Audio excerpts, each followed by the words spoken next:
Very, very excited to be with you all tonight. Good evening. My name is Andrea Barnwell Brownlee, and I am the George W. and Kathleen I.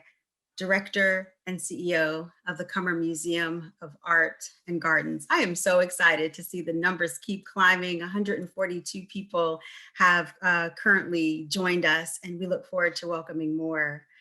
You know, this is a really, really special night for the Cummer Museum. We have the good fortune of being with Abra Lee, who is an exceptional, self-proclaimed horticulturalist extraordinaire that is half country bumpkin, half bougie, occasionally extra, and inherently Southern guest speaker. So welcome. Thank you for being here. Thank you for spending time with us tonight.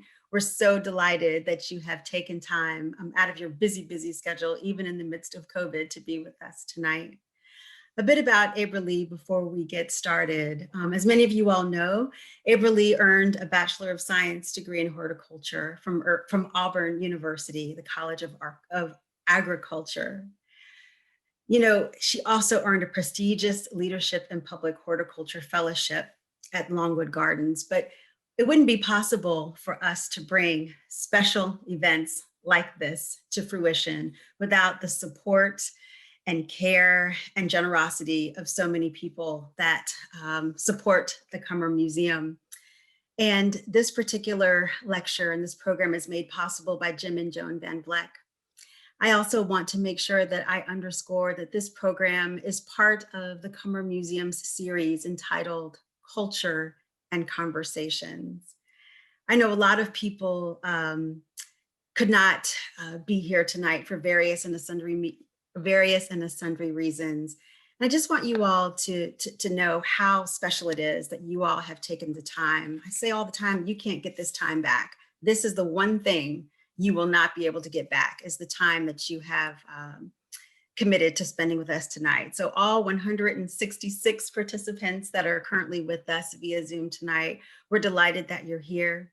If there are people that you are thinking of, you are missing, people that are no longer with us and you want to invite them to participate and they're on your hearts and on your memories, I invite you all to invite them, put their names in the chat. I have a dear mentor that says, if you keep saying people's names, they never leave. So I invite you all to not only use the chat for your questions and your comments, but also to invite people who aren't with us tonight for various and sundry reasons. So I know we're going to learn much more about Abra Lee's background, her passion, her interests.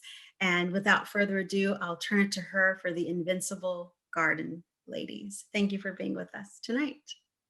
Thank you, Dr. Barnwell Brownlee, for that very warm introduction. And I just want to say to you all, I hope that my intention for this evening is that what you get out of this are stories that are compelling and uplifting and educational to you. And with my background in horticulture, I really deeply love history. I got on that path because my mother is a retired educator and she taught history. And so these are many women you'll see tonight, and many from Jacksonville, that honestly didn't get their flowers in the way that they deserved in their lifetime. And it's not too late for us to give them their flowers. As Dr. Barnwell Brownlee said, we can always continue to speak their name.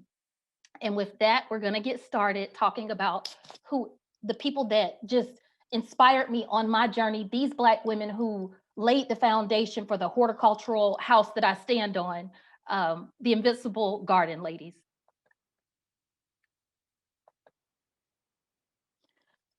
The lady that you see here is named Carrie Spate, and she is a very great friend of mine, a garden communicator, a mentor.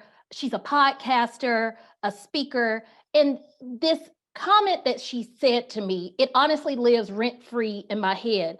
And what Terry said to me one day is that, Abra, we grow more than collard greens. And I honestly, it took me aback because I really thought, you know, where is the lie here? And she did not say this to throw rocks at our sisters who are doing phenomenal, and I mean phenomenal work in the urban garden space and farming and edible gardens. She honestly is throwing the rocks at academia and historians and professionals who have stood by and never questioned the erasure of the history of Black women in ornamental horticulture that has gone on for centuries in this country. And by ornamental, I mean the decorative side of the garden. So the decor, if you will, the roses, the trees, the pretty part, and not that vegetables aren't beautiful, because they are.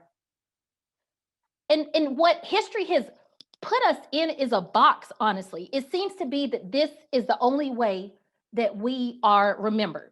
Enslaved, sharecropping, picking cotton, pulling peanuts. And there is truth to this. That's not a myth. That is something that Black women have done. That is something that we should be very proud of.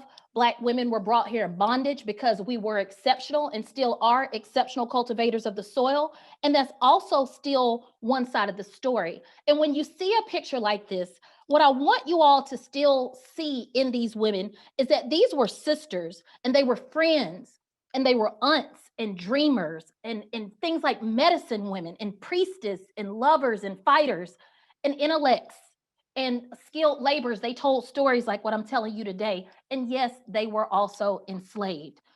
So let's just really start to look at their full existence as human beings and the contributions that they've made to this cultural canon of gardening. And to look at Black garden history, you have to understand it in the context of American history, the United States history, real-time events. So as the picture you saw before, slavery is a dark period in the United States, a stain that we cannot erase from our past. And once we leave out of slavery, we're moving into the Emancipation Era, and Reconstruction begins. And in the 1870s, in places like Washington, D.C., we see that after this country has been built for free, as the political commentator Angela Rye would say, by Black women, we're now starting to self-sustain.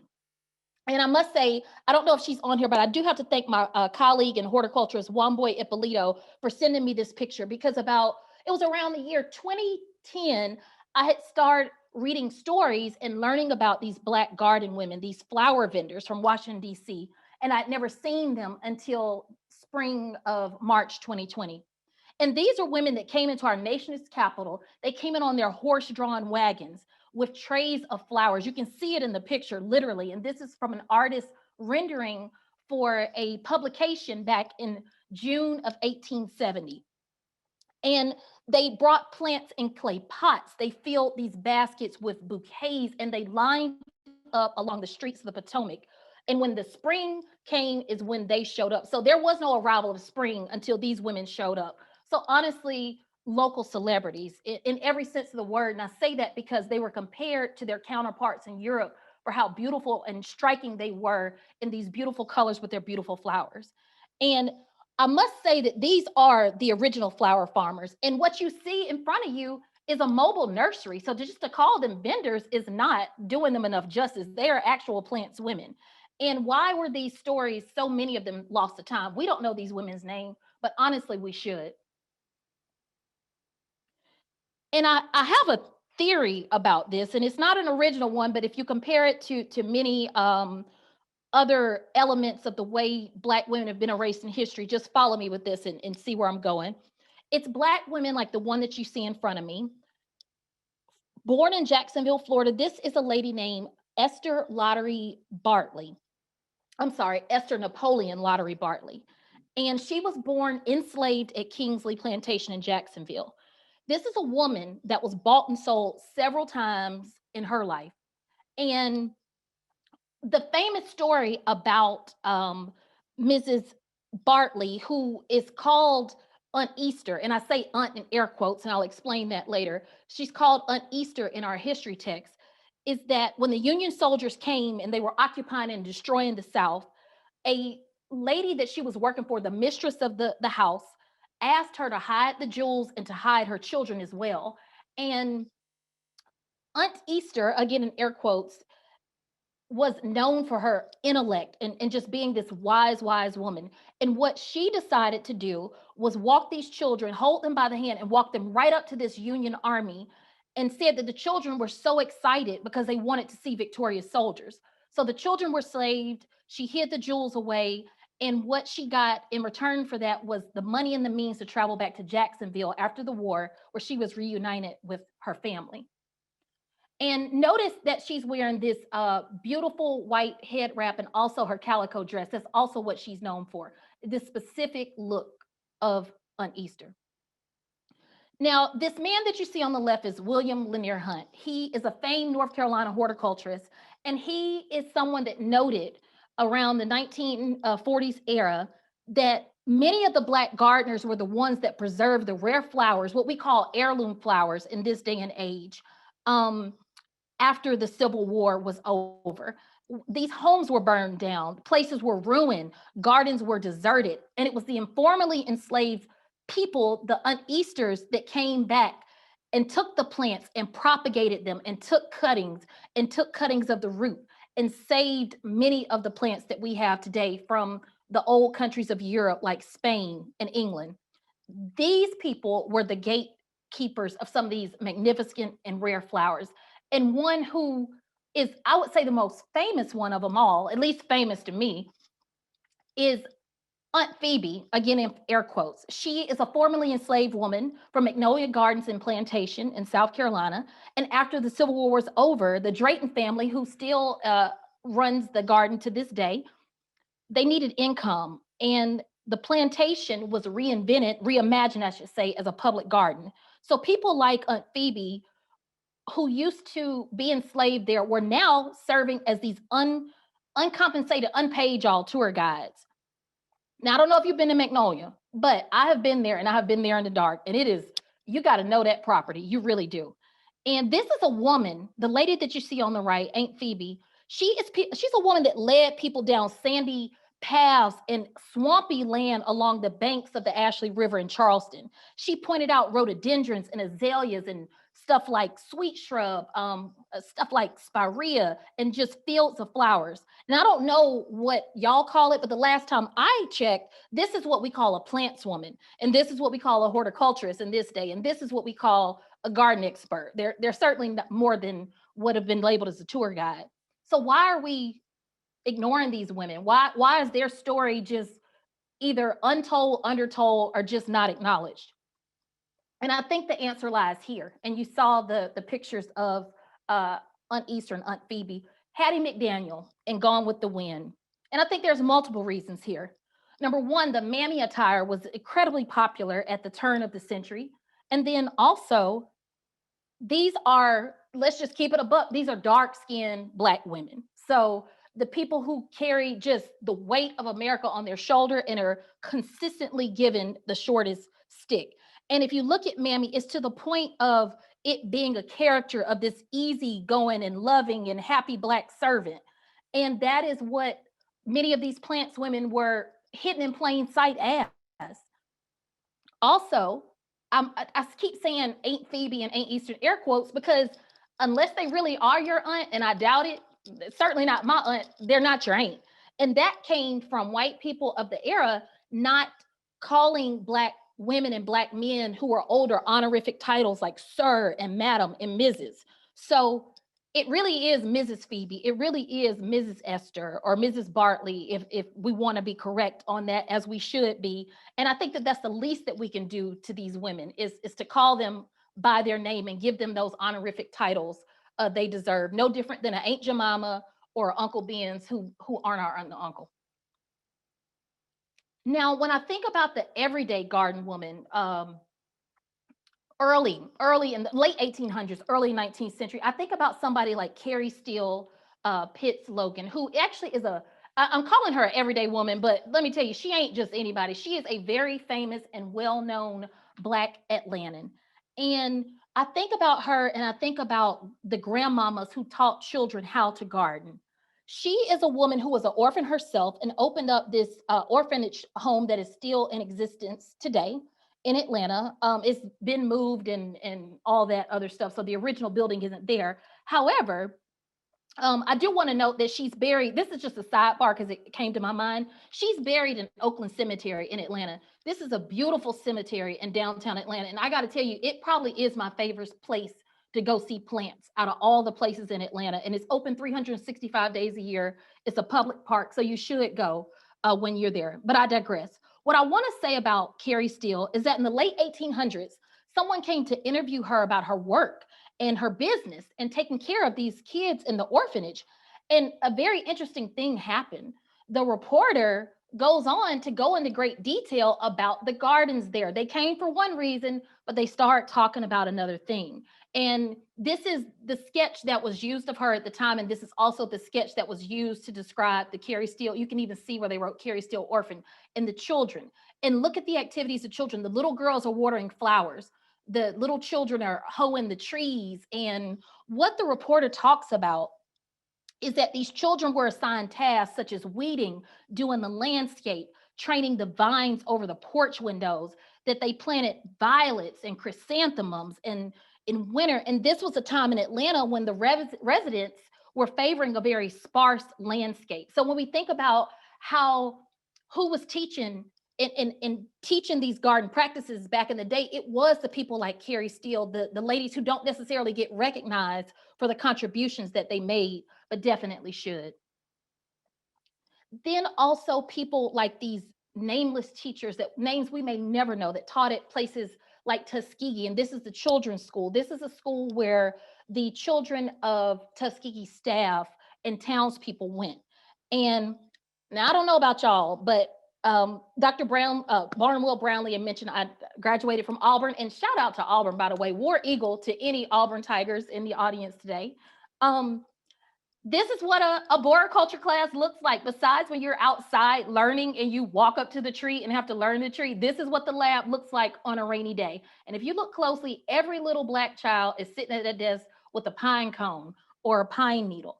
And I think about how even the board says, what are the uses of the pine? And what other plants was she teaching these children? I mean, they probably know more about pine trees than maybe you and I do, but this is exactly how professors are teaching horticulture in many of the higher learning institutions of America. So just credit these Black women who were teaching the children at a young age to understand nature and how it could uplift their lives and make them better in society.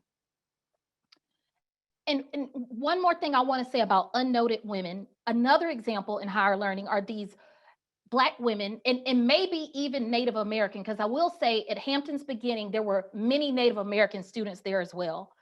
But at their founding, you see these Black women, this is a mathematics class. They are doing arithmetic and they are out there with their rulers and their measuring tape and they are measuring the turf. And I know it because I have been there, done that. Literally, when it comes to do the math portion of turf grass management, you are out there measuring the landscape. So these are the type of things that when we think about Black women picking cotton and growing collard greens, we never really think about them doing this type of activity in the landscape and in the garden.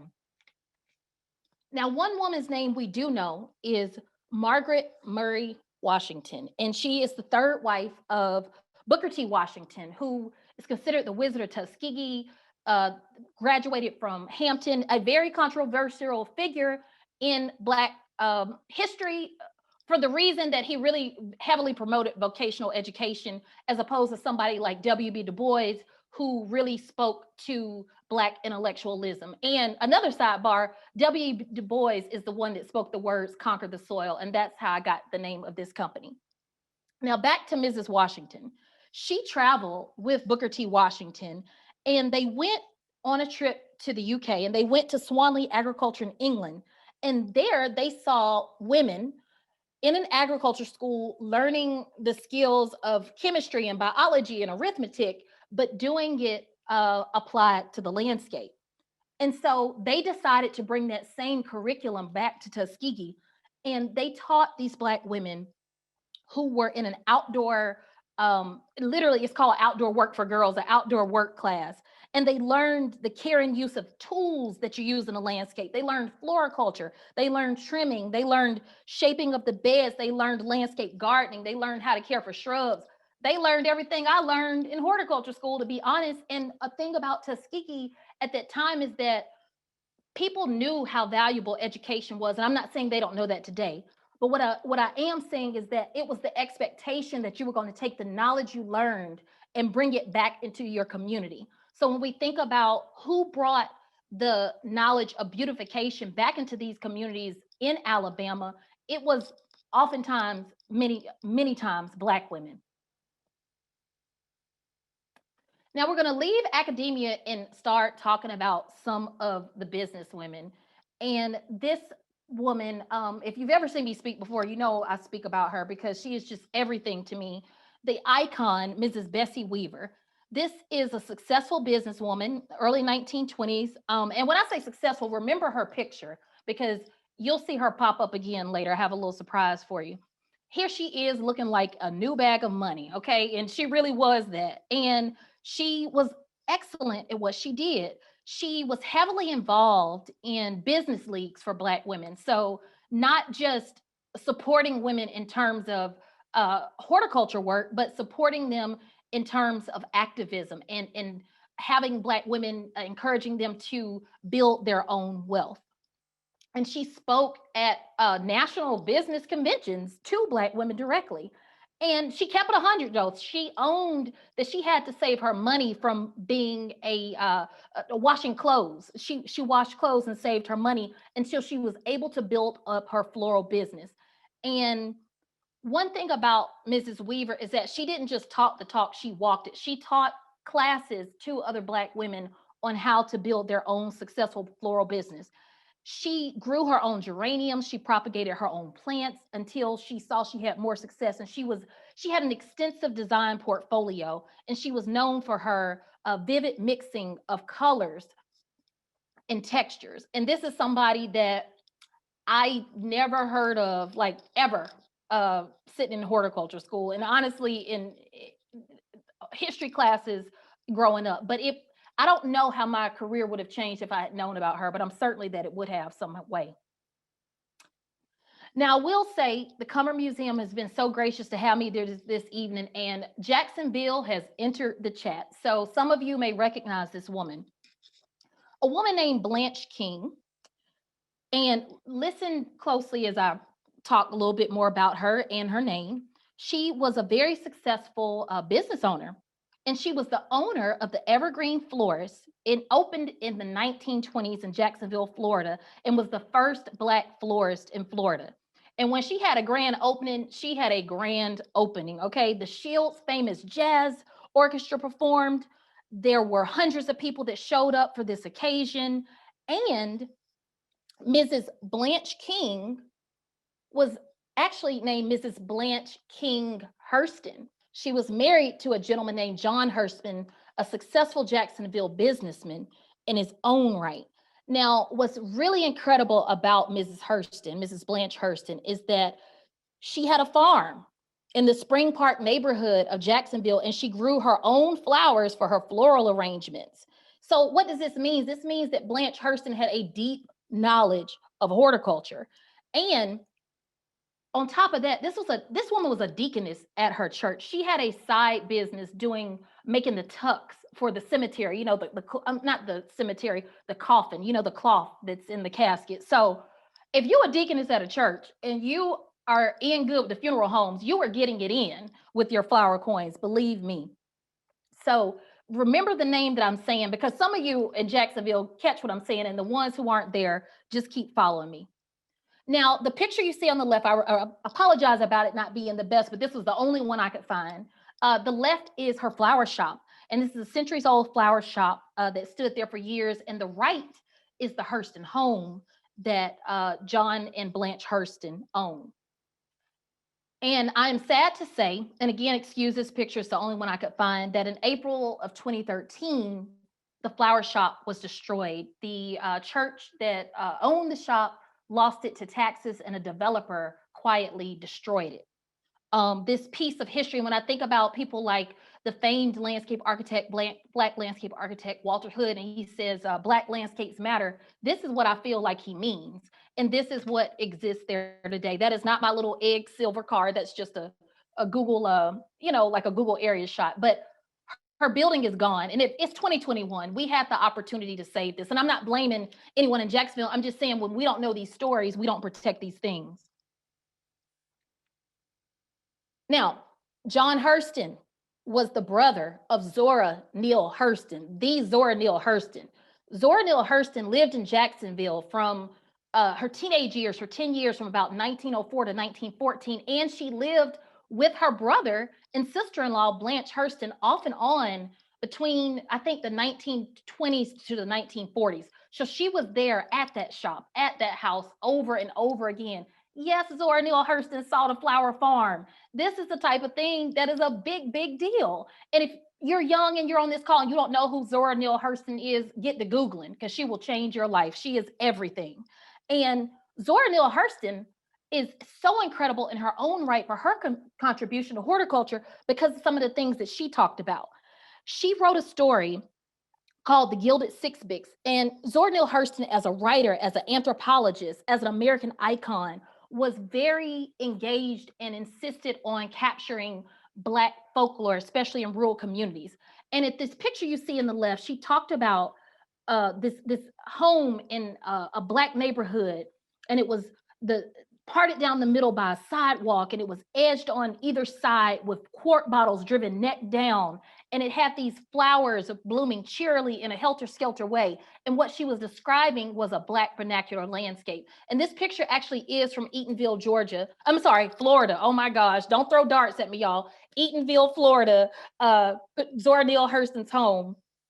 So this is the type of landscape that she described early when other people threw it under the bus in academia, were super critical of Black landscapes. Zora Neale Hurston celebrated it. I'm a Georgia girl. That's why I said Georgia, by the way. We also have to think about what was going on in real time during this time. There was a war going on. World War I had started early in the 1900s, and the women's suffrage movement is going on simultaneously. So again, we can't separate what's happening in Black garden history to what's happening in American history in real time. And so we see the rise of these flower women. The war is encouraging you to grow your own food. We need to ration things. And women are saying, hey, we need to get the right to vote. And this is a picture of some Black women suffragists, because they're not often not acknowledged in that movement. But I do want to acknowledge that they were there and they did do the work. So what happens? So these women get the right to vote. Actually, 2.5 million of them. Black women didn't get the right to vote yet, but they certainly fought for the white women that were able to vote at the time. And you know, when you can vote, now you got a voice in Washington. And these flower ladies in the bottom corner went to President Harding and said, hi, we're going to do this National Garden Week thing. I know you're going to have our back. And of course he had their back because he had their vote. And so this program was launched in America. Now, what happened is that Harding died shortly thereafter. He died that summer suddenly. And Calvin Coolidge takes over in the White House. And he keeps up the National Garden Week program, and it turns, and if you look it to the bottom, it says Better Homes in America. It turns into the program of better homes mean better gardens. And I know y'all have heard that magazine, Better Homes and Gardens. Now, I'm not saying they stole this slogan. I am saying they started that magazine a few years before this slogan popped up, and the original magazine title changed. So I don't blame them. And so they encouraged beautification across America big time, because they felt like, hey, we need to uplift our country. The war has gotten us down. We're coming out of the Great Depression. Like, let's do some things here. And then they get to it. And this is when Ninah Cummer, somebody like her, will enter the chat. Now, this is Ninah Cummer of the Cummer Museum. This is a white woman. This is not a light-skinned Black woman for y'all that may be out there, because there are Black women that look like her.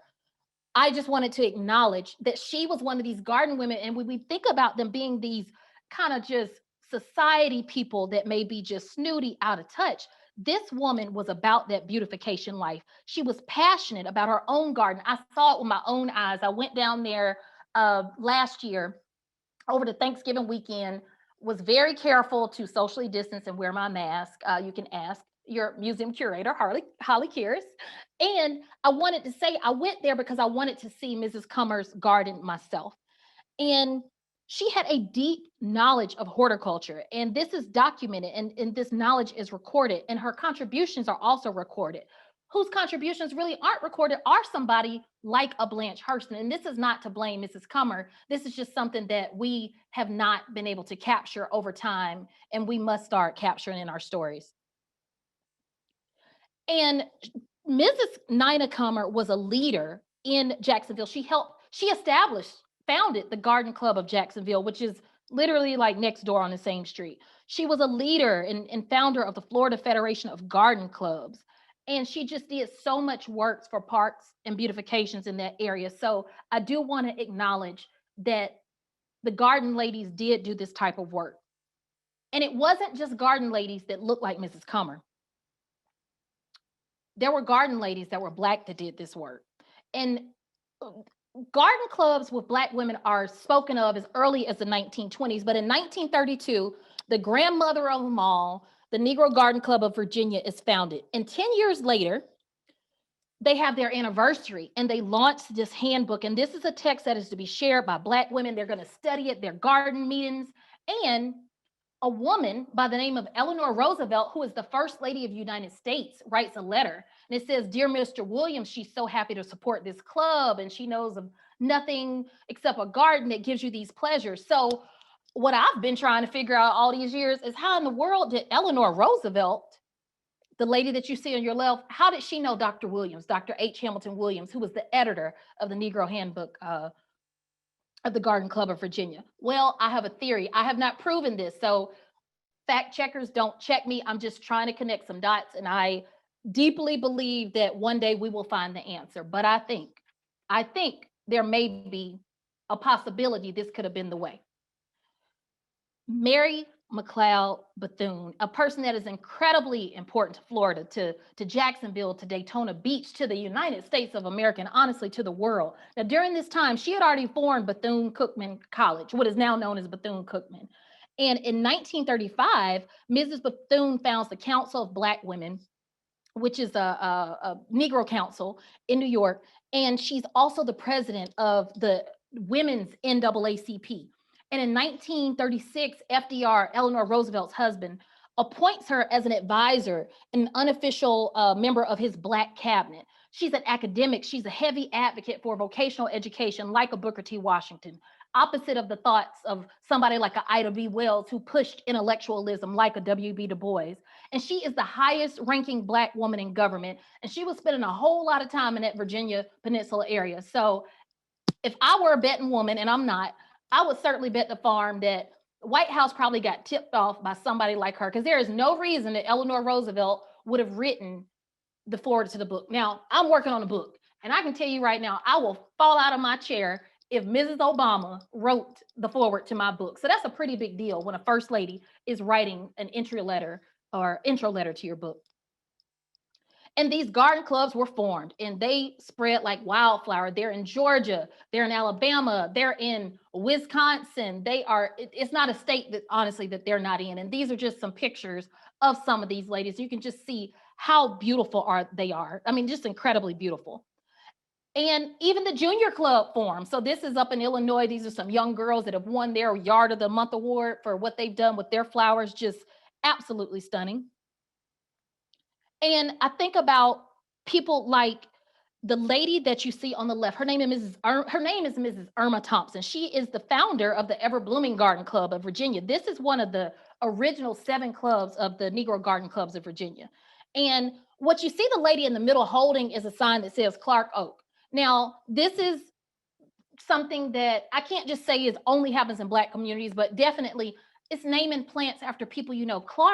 N.B. Clark was actually an educator who was well known in the Virginia area, a Black educator. And what these garden ladies did is they took seedlings from the Emancipation oak, the oak that the Emancipation Proclamation was first read in Virginia.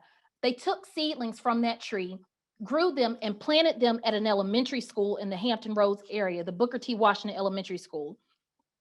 And they used this oak of the seedlings of the Emancipation oak as a symbol to these kids that it was development of good character and knowledge and wisdom and understanding. And the bottom corner, the picture that you see, I'm gonna move my arrow. This is Mary Peak. This is a free Black woman who taught school under that Emancipation oak. She taught the first school to newly freed Black people before it was Hampton. And the oak still stands to this day. It is one of the 10 great trees of the world, according to National Geographic. So I talked about these garden clubs everywhere. They're in Wisconsin. Up there in Milwaukee, the Town and Country Garden Club, the lady that you see on the left is named Mrs. Robinson. And what she is looking at, the lady on the right is holding one of her garden club members. Mrs. Robinson's in the black, and those are her 11 women, 11 ribbons, 11 winning ribbons from the Wisconsin State Fair. She was collecting prizes, y'all. And she even won the grand award, the sweepstakes award, for having the highest number of points. So what these Black women were doing was just phenomenal. This is state fair, y'all, the state fair. That means that ain't nobody beating you up in that state. You are the best there is. And these women took their, in the Town and Country Garden Club, they took their gardening serious. They had prizes, they had their own flower shows. They look at these arrangements, these vertical arrangements. They were given prizes for wedding scenes. They took in amateur people, they took in professionals. They had high standards. They were quick to reject entries that were not worthy of display for their garden club. And you can see how serious and focused this sister on the right is. So shout out to the Town and Country Garden Club and what they have given to the world.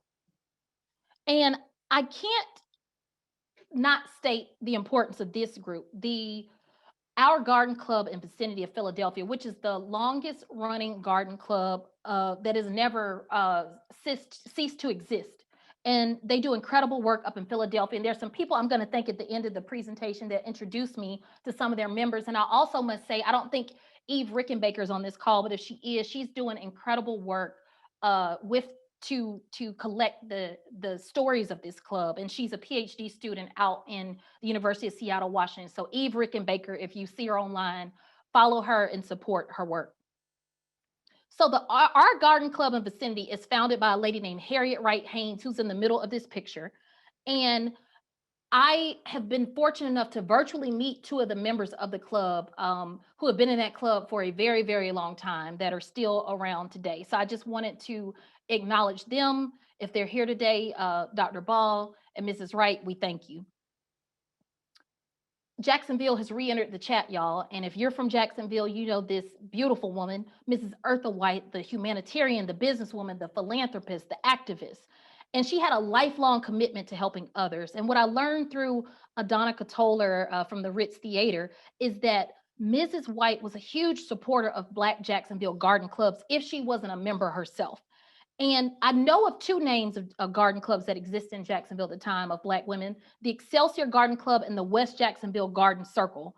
And the things that they planted were represented here. So for Arbor Day, even though the founder of Arbor Day has a very terrible racist past, these women, and that's starting something that's coming to light now, these women supported it. And in Arbor Day, they planted pecan trees, they planted grapefruit trees, they planted orange trees. They did beautification work at hospitals and planted marigolds and things like Queen Anne's lace and irises. So we are so thankful for people like Mrs. White, who supported these clubs with her philanthropy work. And people like Wilhelmina Skinner. Now, Jacksonville was a place that at one point had the highest population of African Americans and African American wealth in the nation. And I'm sorry if you heard that. That's my alarm. Let me know that I got 10 more minutes. And Mrs. Skinner started her florist shop in 1930s in Jacksonville, Florida. It started originally as Skinner Owens Florist, and a few years later, it was just Skinner's. And the incredible thing about Mrs. Skinner is that she started her career as a dressmaker, and then she becomes a full-time florist. And the reason she became a full-time florist is because she was supplying flowers to her friends, and it just got to be so much she turned into a job. And in the 1940s, a fourth of her customers were white, and she was selling 10,000 floral pieces a year. Now, if you divide that 10,000 pieces by 5 days a week and take away the weekends, that's like 260 days, which means that she was selling about 38 floral pieces a day, whether it was boutonnieres or arrangements or whatever. That's incredible work. And the Skinner florist still exists today. It is not her florist anymore. It's been bought and resold and things like that. However, I do want to acknowledge the work of Mrs. Skinner and the work of people like Annie Mae Van Reed of South Carolina. Now, remember when I was telling y'all about Aunt Easter and Aunt Phoebe not being your aunt? If you look closely in the back of this picture, that is a MRS. Mrs. Annie M. Reed Florist. You were not going to confuse this woman for your auntie. She put it right outside in neon lights on her sign. And she is just, to me, an icon. And outside of just her having a floral shop, she also grew her own flowers. This was a nursery woman. This was a businesswoman. This was an activist. She supported the women at Bennett College. She was a landowner of several properties. And I got to tell you, she didn't have no problem letting y'all know she was that lady. Look, she's wearing a fur coat, y'all. Who says, let me go grab my fur coat so you can take a picture of me standing outside of my floral shop? That's just incredible. So Annie Van Reed is just an icon in her own right. And I'm just so proud that she's one of the women that built the foundation that we all stand on. Mahelia Jackson. Now, MLK Day is Monday. That's almost like how Atlanta is hallowed ground for MLK, Martin Luther King Jr. This is his home city, and it is a holiday that we take serious here, a day of service. So on Monday, don't be chilling. Go do something to help someone, serve your community. That's the point. And the only Black woman who spoke at the March on Washington was Mahelia Jackson. Mahelia Jackson was an astute businesswoman. She owned beauty shops and she also owned a floral business. And her agreement was, if you buy my flowers, I'm going to sing at the funeral. Y'all, I can't even deal if somebody like Mahelia Jackson were to sing at my funeral. I would just die right now just so she could do it. So think about that. Mahelia Jackson owned a floral business and was for real up there arranging them and singing at funerals and doing these things while she's still the incredible Mahelia Jackson, the most famous gospel singer to ever live. So just incredible that she has a little bit of history here. Now, I told you about some of the incredible women earlier, and this gentleman that you see on the left in the middle, his name is William O. Perry. And in the late 1940s, 1950s, FTD, the Florist Telegraph Delivery Association, was not working with Black people. They were not going to help them send their flowers across the country. And so Mr. Perry, who is a florist from Miami, said, you know what? I'm going to do something about that. And he started the International Florist Association for Black people. He had chapters from many states and also from the Bahamas. And they held several conventions a year. I'm sorry, they held several conventions over the years. And at one of those conventions, at one of the early ones, they recognized a woman as the mother of the convention. And if y'all know anything about Black churches, if you are a mother, you are untouchable. And if you don't know anything about Black churches, that's like saying a made person in the mob. You cannot touch them. You cannot sit in their seat. You cannot even look at them wrong. They are the mother. The lady that you see on the right with the white flowers and the Black outfit, that is Mrs. Bessie Weaver, 40 years in the game and collecting the award that she should collect as the mother of the International Florist Association Convention. So I told you to remember her earlier, and here she is later, still looking like a bag of money. Now, as I wrap this up, we cannot not acknowledge the Black women who are environmentalists. This is the iconic Maveen Osun, a brilliant woman who was lovingly known as the Beach Lady. And I learned about her through people like Carol Alexander and Holly Karras and Adonica Toller from Jacksonville. And I did not know her, okay? And this is why it's important to say their name and speak their names and share them outside of the community.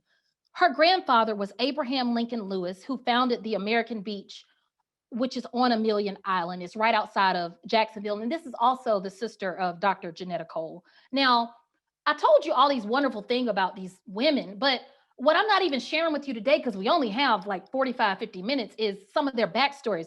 This is a woman who studied at Oberlin. She was an opera singer. She studied in Paris and London. She sang throughout Europe.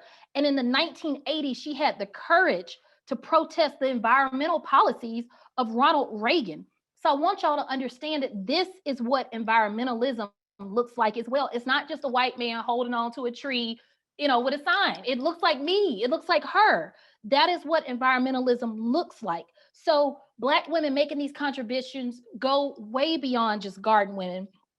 And we have to acknowledge that this is a woman who gave a significant amount of her inheritance to conservation causes. So when we build that Mount Everest of environmentalists, let's be sure to put her picture up there with other people who deserve it, very much so.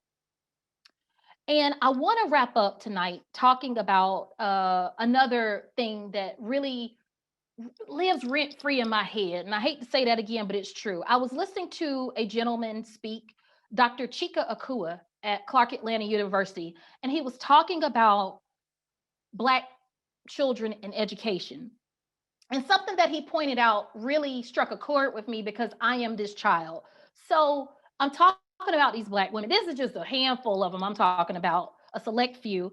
And we want to say, we think about, well, where are these Black children now? People say, well, where are the Black people in horticulture? We're here. We've been here. We've been hidden in plain sight. People like me. I've been an airport beautification manager for 2 airports, and there were women like these college students that came before me. And the lady on the left is from Tennessee State University, and the women on the right, those are some poinsettias grown at North Carolina A&T in the horticulture department.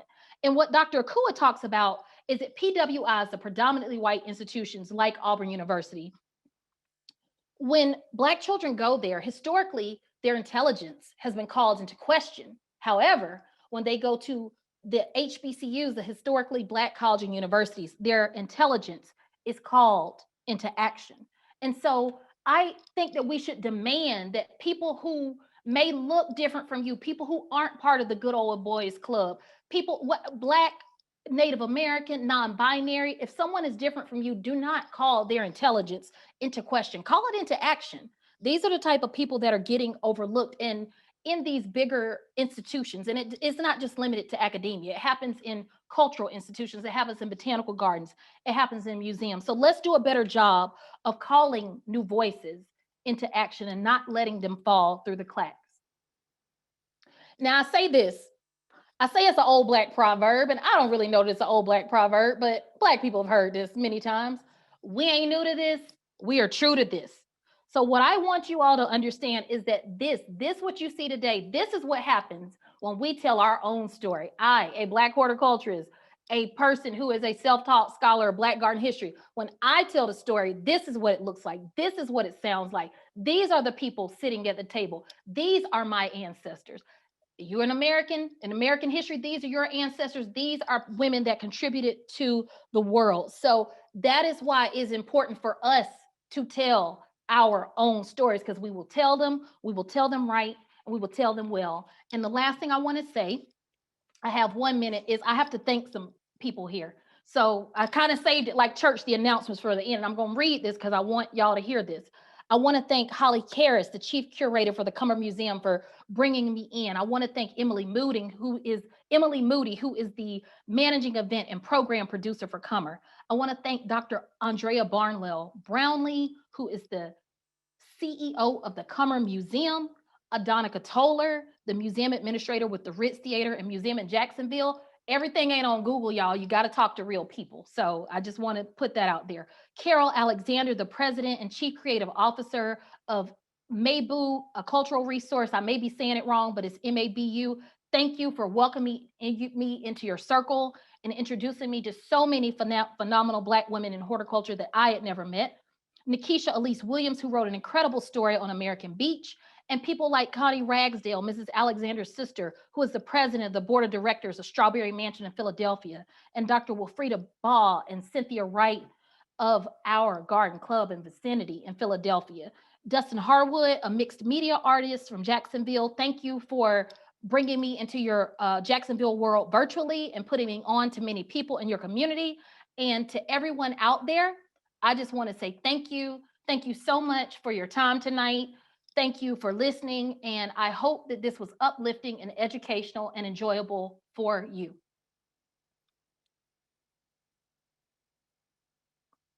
And what I'm going to do now is I'm going to check I have a Google Doc here and see if there's any questions. So I'm just going to wait for any questions to pop up, should there be some.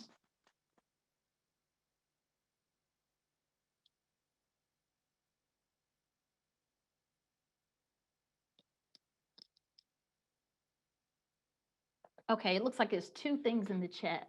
Oh, I'm sorry. Let's see. Oh, okay. So I just got a text message from the Cummer Museum. Thank y'all for bearing with me through this virtual awkwardness I just gave you. And a question is she honored on any of the contribution plaques there? And I don't know who the she is, Emily. If maybe someone could tell me who that is in reference to. It says during the beginning of the talk, you referenced the cemetery. Can you mention the name again? That's Oakland Cemetery in Atlanta. So it's in the old Fourth Ward, beautiful cemetery. It overlooks the city, and it was built during the Victorian era. So what we have to understand about that era is that cemeteries that's where you gathered on the weekend and had your picnics.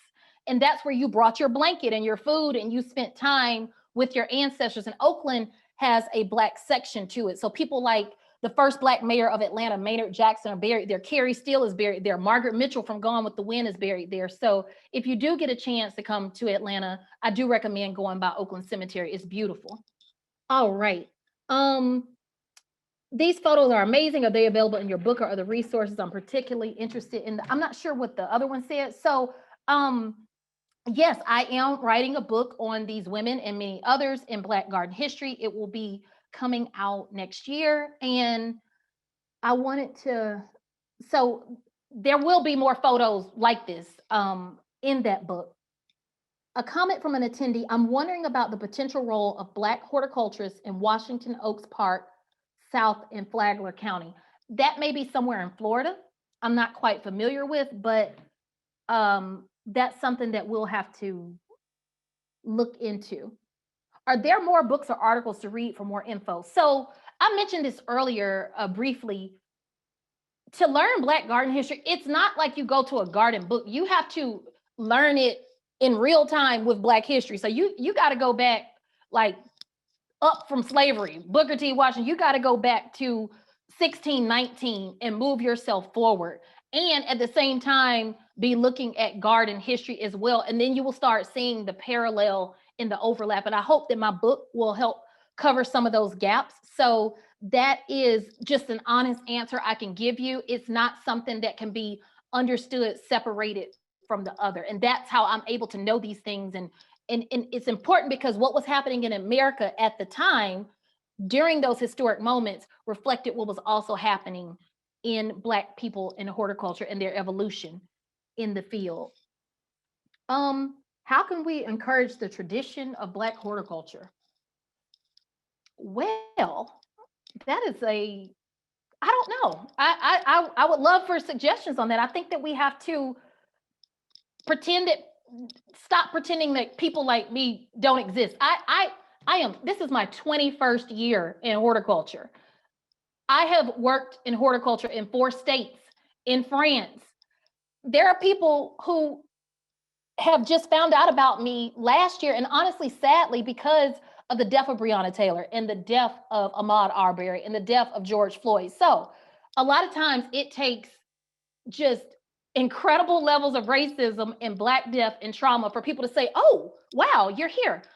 I've been an arborist in my lifetime. I have worked in the interior plant business. I'm a Longwood fellow. So this is the tradition of Black horticulture. We've been here. We've been hiding in plain sight. People just don't seem to know us. And Black women or not, there are very few people who can say that they've been beautification managers at 2 international airports, Bush Airport in Houston and 1 in Atlanta. So that's something I'm incredibly proud of. So people are out there. When I was an arborist with the city of Atlanta, there were 5 Black arborists that worked for the city of Atlanta. That's almost unheard of to people. It was my norm. My father was director of parks for city of Atlanta when I was a child. So I want to show you how normal this is for some of us and how almost like this is the first time you're hearing it for some people. And I'm not throwing a dart at you if it's your first time. I'm just showing that we've been here, but we've been ignored and overlooked. And we just have to just expand what our optic of America is and what horticulture and people in horticulture look like. So let me take a few more questions. I see it's 7:56 and I want to respect your time. And I'll wrap up at 7:58 in case the Cummer would like to close, say anything. Were plants from Africa included in the history of public gardens? So I am an ornamental horticulturist. That means talk to me about trees, shrubs, turf. I got you. Talk to me about food. Talk to my mama. She's the one that grew up on the farm. So when we think about the plants from Africa, there are things like watermelons, okra, those type of leafy green vegetables, collard greens, like Terry referenced. I don't know about specific ornamental plants. That's a whole other talk I can do for a whole other day, talking about the tradition of beautification in Black communities. And again, back to what Zornell Hurston referenced in the Gilded Six Bits in that African-American vernacular garden that she described as this beautiful thing. And Black academics, even our own people, were critical of those type of landscapes. So how have you found any solid connections between Black garden clubs and Black cemeteries? I have not looked at that. And I just want to end here because it's almost 8 o'clock and the Cummer will be coming back on. Thank you all so much for your time today. I appreciate you. And was John Hurston related to Zora Hurston? Yes, that was her brother. So Blanche Hurston was Zora Neale Hurston's sister-in-law. Blanche Hurston's sister was best friends with Zora Neale Hurston. So yes, they are related. They were a loving family. Zora Neale Hurston lived with them off and on for much of her life. Thank y'all so much. And I'm gonna turn it back over to the Cummer.